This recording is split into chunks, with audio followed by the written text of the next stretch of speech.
கள்ளச்சாராயம் குடித்து உயிரிழந்தால் 10 லட்சம், யானை தாக்கி உயிரிழந்தால் 2 லட்சம் ரூபாயா என தமிழக பாஜக முன்னாள் தலைவர் தமிழிசை சவுந்தரராஜன் கேள்வி எழுப்பினார்.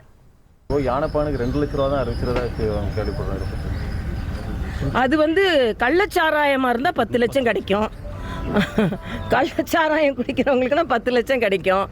அது அது பட்டாசு தொழிலில் உயிரிழந்தவர்களாக இருக்கட்டும், விவசாய தொழிலில் உயிரிழந்தவர்களாக இருக்கட்டும், அவங்களுக்கு அவ்வளவுதான் கிடைக்கும். அதனால் தமிழ்நாட்டில் அதிகமான நிதி பெற வேண்டும் என்றால் அவர்கள் கள்ளச்சாராய சாவாக இருக்க வேண்டும். இது இவ்வளவு கொடுமை. அதனால் பார்த்து நடந்து கொள்ளுங்கள் என்பதுதான், வேண்டியவர்களுக்கு அதிகமானவற்றை கொடுங்கள் என்பதுதான் எனது கருத்து.